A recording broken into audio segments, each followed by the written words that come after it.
hening Pak. Sayang, kalau materi saya Anda nggak fokus, sayang, mending saya pulang. Anda fokus, kita mulai. Kita hening dulu dong. 3, 2, 1. Ah gitu. Nggak fair. Kalau Anda ngomong di belakang itu kelihatan Anda guru tidak berkualitas. Karena Anda tidak akan dihargai oleh mahasiswa Anda. Karena ketika ada orang bicara, Anda bicara, wajar Anda jadi guru yang tidak berpengaruh. Karena Anda tidak mengerti ilmu pengaruh. Pengaruh harus fokus. Kalau ada orang bicara, Anda bicara, salah. Kalau murid Anda bicara dan Anda bicara, murid Anda bicara, Anda tidak berpengaruh.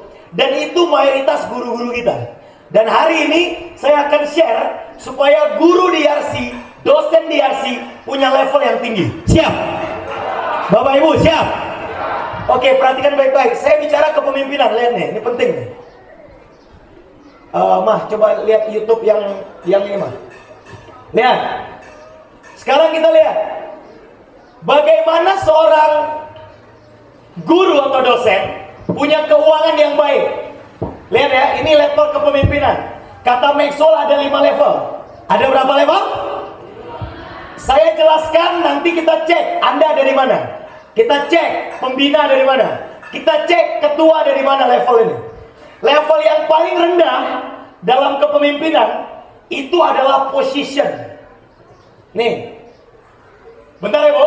Kalau Anda kepengen memperbaiki keuangan, kalau Anda kepengen memperbaiki taraf hidup keluarga, kalau Anda kepengen memperbaiki kehidupan, itu semua tergantung yang ini. Nih, ada 5 level. Berapa level? Oke, level pertama namanya position. Dia menggerakkan orang pakai posisi, Pak. Ini level yang paling rendah. Jadi kalau ada guru atau dosen bilang, dengarkan saya karena saya dosenmu, itu level yang paling rendah dalam kepemimpinan. Kenapa Jokowi saya serang 2019? Karena menurut saya presiden level tangan besi itu yang paling goblok di muka bumi. Paling rendah. Position. Yang kedua, dia menggerakkan orang pakai hubungan. Namanya relationship, Pak. Ini level kepemimpinan yang lebih tinggi. Gerakin orang pakai hubungan. Dia sungkan karena berhubungan baik. Orang bergerak gara-gara hubungannya baik. Level ketiga namanya production. Level ini level yang pragmatis. Dia menggerakkan orang pakai bukti. Ini caranya, ini caranya. Saya melakukannya, Anda harus melakukan yang seperti ini. Ini level ketiga. Level keempat namanya people development. Di level ini Anda mampu menciptakan pemimpin-pemimpin baru di bawah Anda. Kayak saya punya tim event itu 1124 orang yang saya pimpin. People development. Anda mencetak pemimpin baru. Ini level keempat. Level yang paling tinggi namanya pinnacle. Pinnacle ini orang-orang yang menggerakkan orang lain dengan narasinya. Narasinya. Level ini level tertinggi dalam kepemimpinan. Orangnya udah meninggal, kita masih ikut gerakannya. Kalau saya bilang kalimat ini, beri aku 10 pemuda, maka akan kuguncang dunia. Siapa yang ngomong? Soekarno, everybody know. Semua orang tahu Soekarno yang ngomong. Soekarno-nya udah nggak ada, tapi pengaruhnya itu masih ada. Dan kepemimpinan ini tidak bisa bohong. Dia tidak bisa dimanipulasi. Dia wajib Anda lewati satu demi satu. Jadi kalau mau keuangan Anda baik, Anda perbaiki level leadership Anda. Ini hasil riset dari John Maxwell. Saya menelitinya hampir 6 tahun terakhir, Pak. Jadi kalau mau lihat organisasi yang hebat, pemimpinnya pasti hebat. Kalau mau lihat organisasi yang lemah, pemimpinnya pasti lemah. Dan pemimpin yang kuat, dia tidak menggunakan posisinya untuk menggerakkan orang lain. Nggak perlu deh. Nggak perlu. Jadi kalau level pembina kita, itu nggak perlu. Dengarkan saya pemilik kampus ini. Nggak perlu. Nggak perlu. kita akan tetap hormat dan ikut dia karena level kepemimpinan udah nyampe. Nah, dosen, guru, kepala rumah tangga juga sama. Kalau Anda menggerakkan anak Anda pakai posisi, dengarkan saya nak, saya orang tuamu. Anda yang paling rendah levelnya, paling rendah. Makanya yang dibangun oleh pemimpin itu adalah jalan pikiran, bukan jalan tol. Salah. Yang dibangun itu narasi, bukan jalan tol. Erdogan itu Pak, saya kan punya kantor di Turki, Istanbul. Kantor saya di Istanbul, di Kuala Lumpur. Ada dua hal. Erdogan itu pertama kali mimpin Turki. Lihat nih, apa kata orang Eropa sama Turki? Turki ini ke Eropa tak mampu, ke Asia tak mau. Itu ejekan untuk Turki. Karena negaranya di antara dua benua. Ketika Erdogan pimpin, Erdogan ganti mindset itu. Turki adalah penguasa negara, penguasa dua benua sekaligus. Jadi pikiran yang Bung Karno bangun itu pikiran. Makanya jadi presiden terbaik dia saat ini. Jadi kalau Anda kepengen memperbaiki hidup, perbaiki pikiran Anda. Karena itu yang membuat Anda berbeda dari yang lain. Pertanyaan saya, apakah ini ada di level hidup Anda? Ada. Ini berlaku di semua level kehidupan Anda. Nanti kita akan belajar cara naikinnya, gitu ya. Jadi orang-orang lemah itu pasti kepemimpinannya lemah. Nah, untuk mengangkat ini, kita lihat kualitas dosen-dosen kita di RC. Kita lihat kualitas dosennya. Apakah dia dicintai meski dia udah tidak di kelas? Atau dia dibenci waktu di kelas?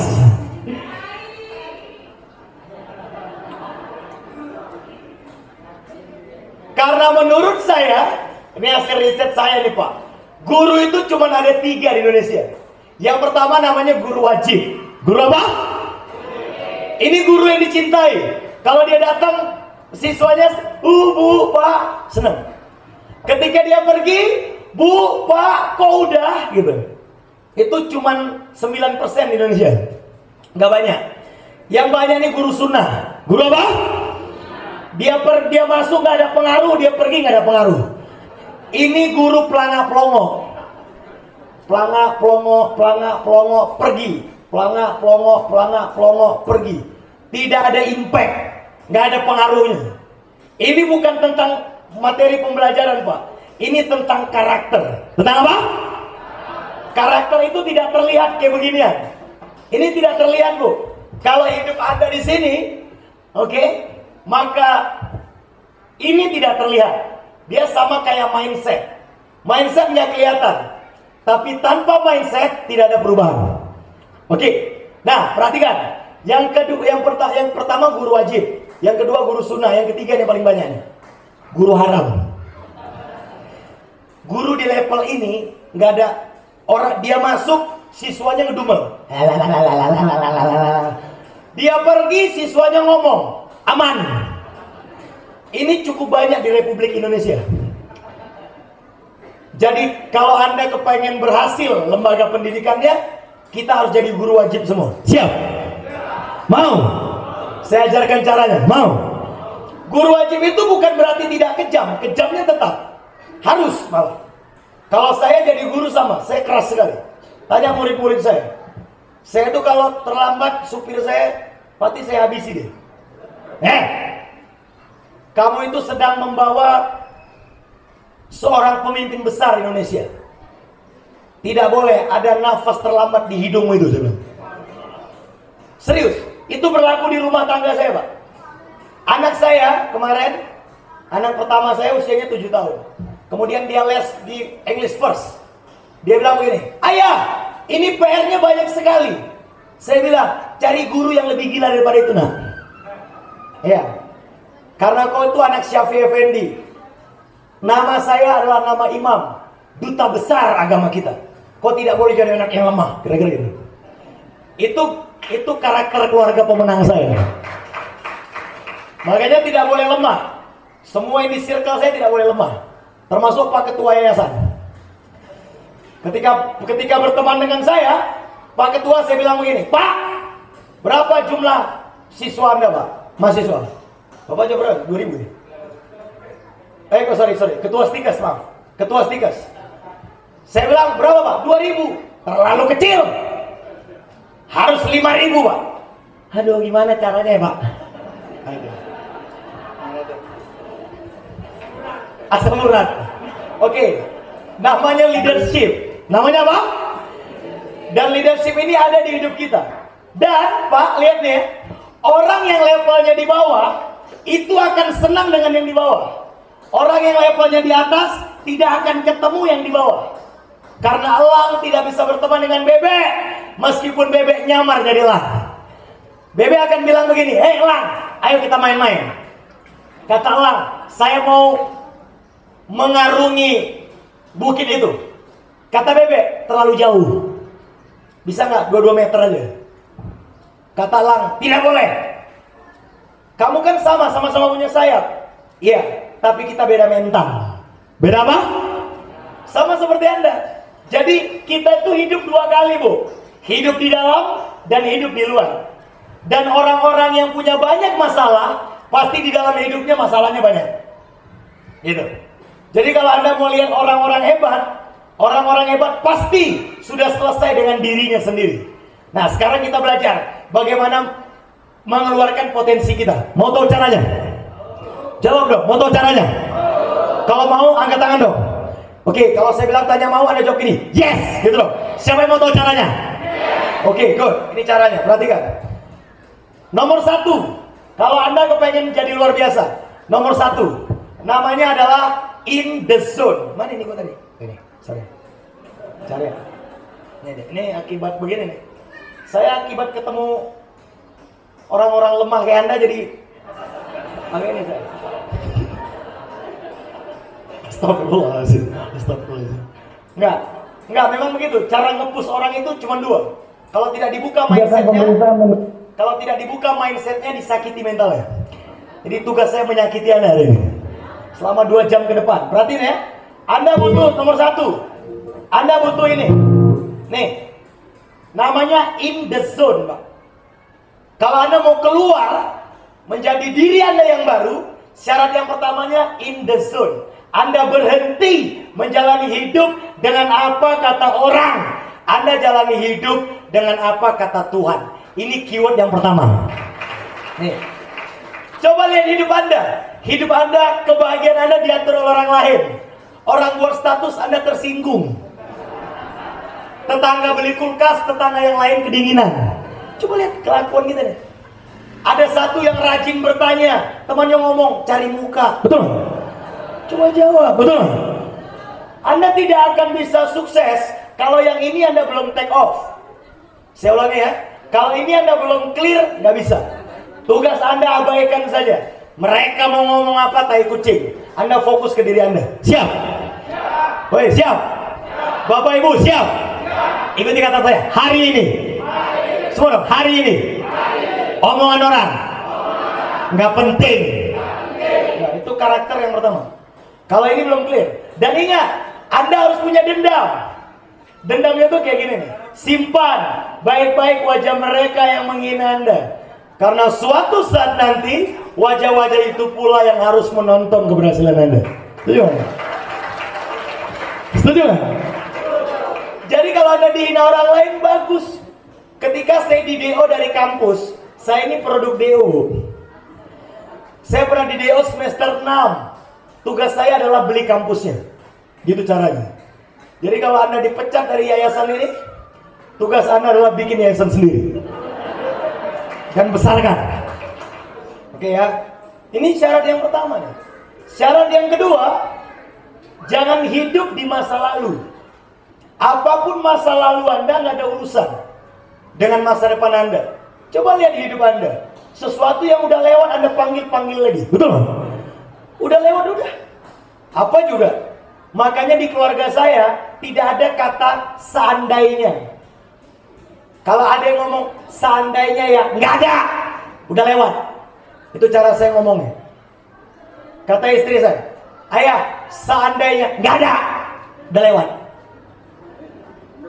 Itu. Coba, berapa kali Anda ngomong seandainya setiap hari? Hidup Anda penuh penyesalan. Kasihan hidup Anda nggak bahagia. Orang yang masa lalunya masih ngegendong dia nggak pernah bahagia hidupnya. Karakter yang kedua. Karakter yang ketiga, jangan menyalahkan siapapun. Kata ketua Stikes, ini persoalan Yarsi nih Pak. Asik nyala-nyalain orang aja. Iya. Coba jujur dulu. Iya. Atau jawab pertanyaan saya. Coba jawab. Lagi jalan ke Sandong Batu. Salah siapa? Coba.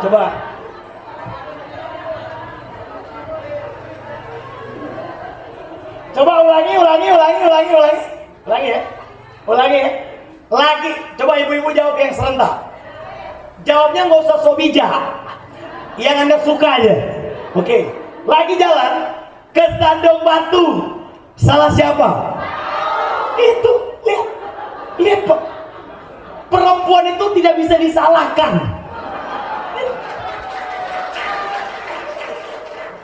Padahal yang salahkan si botak ini, betul? Dia yang salah. Oke.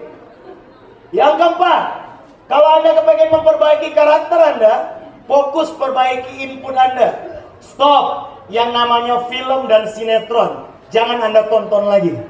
Di dalam sinetron, Anda akan belajar. 1. Teknik membunuh nenek. 2. Teknik selingkuh yang benar. 3. Teknik jadi pelakor yang aman. Semuanya diajarkan di sinetron-sinetron itu. Serius saya. Oke.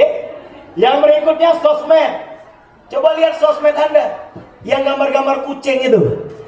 Mulai sekarang kalau Anda mau pakai sosmed, pakai wajah Anda sendiri. Ya, jangan pakai wajah orang lain. Itu ya, atau membelakangi kamera, jangan. Anda tampil. Biasakan tampil sehingga Anda bertanggung jawab untuk akun Anda sendiri. Itu bukti. Yang berikutnya seminar. Rajin-rajin ikut pelatihan yang berbayar. Jangan otaknya gratisan aja. Setiap ada pelatihan ikut bayar. Serius ya. Indonesia ini paling lambat urusan ini. Saya keliling Indonesia, bintak-bintek, ngabisin anggaran negara aja. Gak ada isinya. Pembicaranya udah tua, gelarnya doktor, profesor, duduk di depan ngomongnya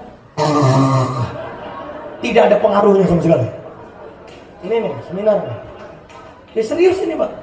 Tenang, yang ngomong ini pengusaha. Saya tidak punya beban apapun untuk bicara. Kalau saya kadis besok kena pecat. Saya pengusaha, gak ada yang mecat saya. Yang berikutnya organisasi. Guru aktif di organisasi. Ini akan melatih Anda. Teman, kalau Anda kepengen ganti nasib, ganti teman Anda. Saya ulangi ya. Kalau Anda kepengen ganti nasib, ganti teman Anda. Setuju? Bapak Ibu jawab, setuju? Ayo kita kata saya, teman. Semua dong, teman adalah nasib. Ganti nasib, ganti teman. Berani? Oh, jawab, berani. Bukan teman yang sekarang dimusuhi, jelas. Temannya tetap, tapi tambah teman baru. Tambah teman baru, good. Yang berikutnya buku. Baca buku. Buku-buku yang efektif ya. Bukan buku-buku tebal yang isinya adalah merupakan, bukan. Tapi cari buku-buku yang tajam. Yang ketika Anda membacanya, jantung Anda langsung sakit. Cari buku yang begitu. 4. Ya, belajar dari yang terbaik, Pak. Kalau Anda ingin memperbaiki kualitas hidup Anda, belajar dari yang terbaik. Ketika saya mau beli kampus, saya datangi Menteri Pendidikan langsung. Ayah Anda Muhadjir Effendi ini Menteri Pendidikan. Ini saya kejar kemana coba? Azerbaijan Pak, Asia Tengah. Ngomong sama Menteri di Republik ini, caranya jangan datangi kantornya. Terlalu sombong dari kantor. Susah ngomongnya. Tapi kalau di luar negeri, dia ngesot sama kayak kita. Ya, serius ya. Di Azerbaijan dia tanya saya, Dinda, di sini di mana makan nasi? Katanya. Oh ya, saya antari Pak, tenang. Saya tahu daerah sini, tenang. Kan makan bareng kita deh, gitu deh. Sama. Dia kalau di kandangnya terlalu hebat, tapi kalau dia di luar kandang dia sama kayak kita. Jadi kalau Anda kepengen menguasai pejabat, aja dia keluar kandang. Dia akan sama kayak kita. Belajar dari yang Bapak Ibu, belajar dari yang baik. Yang berikutnya aja kerjasama. Kalau ketemu orang hebat tuh aja kerjasama. Coba Anda lihat. Saya usia 17 tahun, orang-orang kayak Surya Paloh ini udah saya temenin. Lihat wajah saya. Zaman dulu. Jangan ditepuk tangan nih, ini penuh tekanan kehidupan ini. Sedih. Oke. Yang penuh tekanan ini. Yang keenam, komitmen. Pilih fokus tuntas. Bapak Ibu, kalau Anda memilih jalan menjadi guru, Anda jangan mundur-mundur lagi. Anda harus fokus jadi yang terbaik di bidang Anda. Coba lihat kelakuan Anda. Anda kepengen ini, kepengen juga ini, kepengen ini, kepengen juga ini. Gak bisa. Anda harus pilih satu yang Anda fokuskan. Saya ulangi ya. Anda harus pilih satu yang Anda fokuskan. Gak bisa. Kalau mau jadi politisi aja.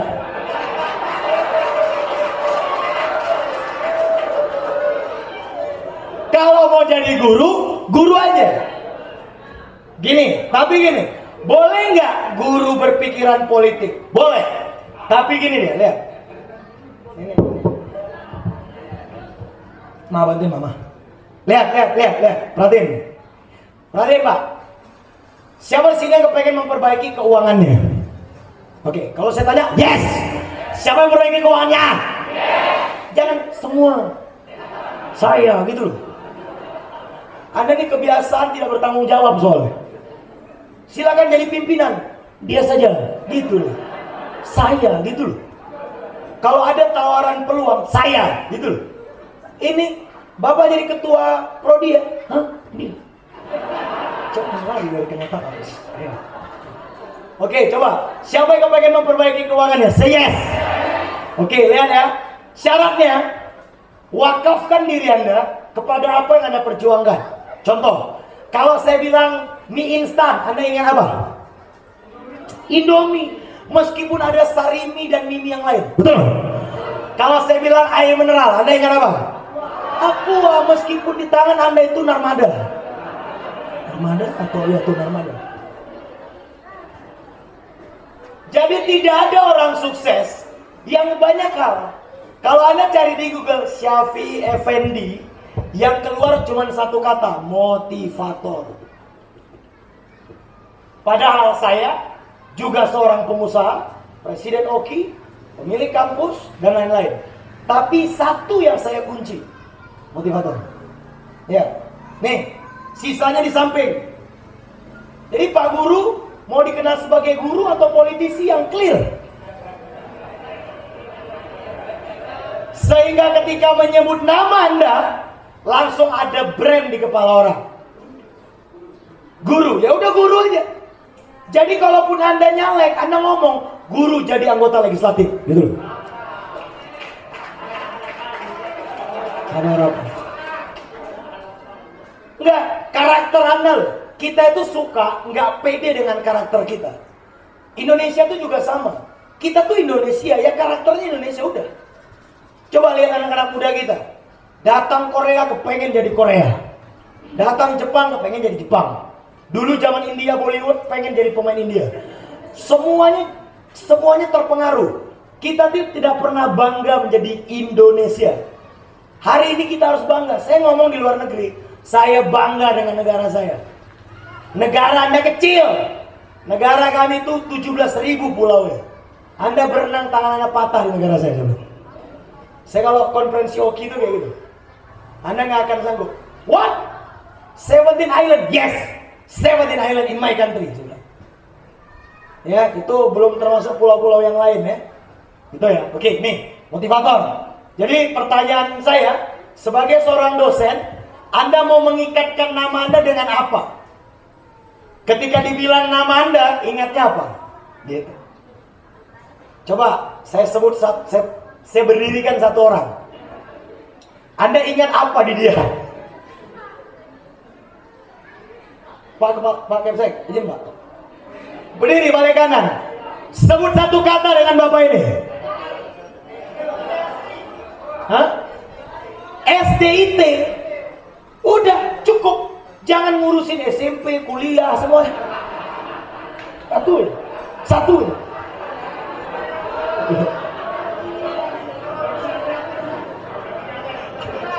Apalagi nyalek, lebih gak nyambung lagi.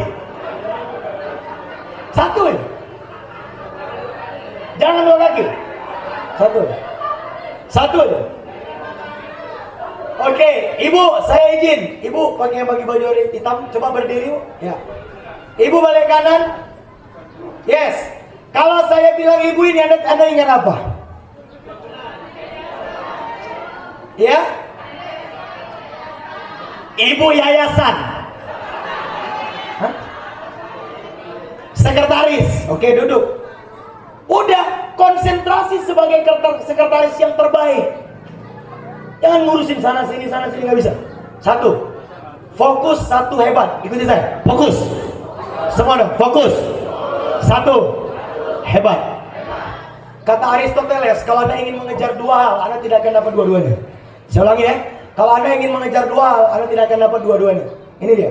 Namanya komitmen. Namanya apa? Bapak Ibu, namanya apa? Komitmen ini suka dan duka dijalanin. Mau Yarsini turun naik dijalanin. Jalanin, komitmen.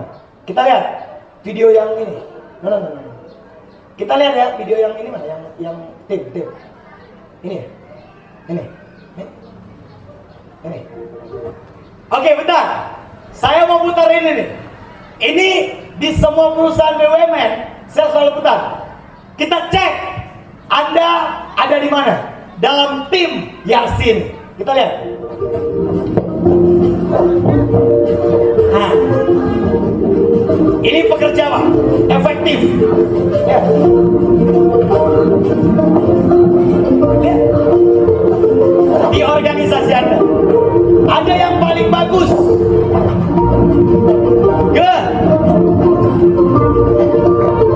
Tuh. Lihat, bagus. Ada yang kedua. Lihat. Kelihatan kerja, tapi gak kerja. Ada di tim Anda orang ini.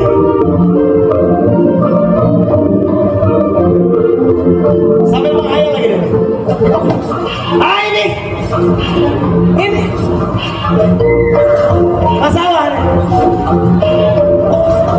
Ada ini. Lihat. DRC. Yang terakhir Pak. Ini dia. Oh, berat. Lihat. Tuh. Lihat. Bagus katanya. Udah dikerjain, udah. Dan dia mengganggu yang lain Pak. Allah.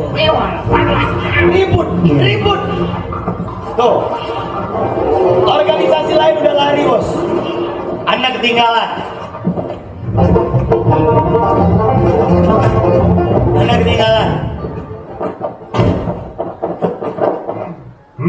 Cabut tuh. Turun. Cukup. Pertanyaan saya, di dalam dunia kerjaan Anda punya makhluk-makhluk ini? Coba Anda punya?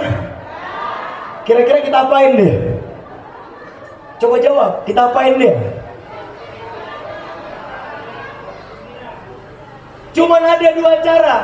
Kalau tidak bisa dibina, dibinasakan. Setuju? Ini caranya.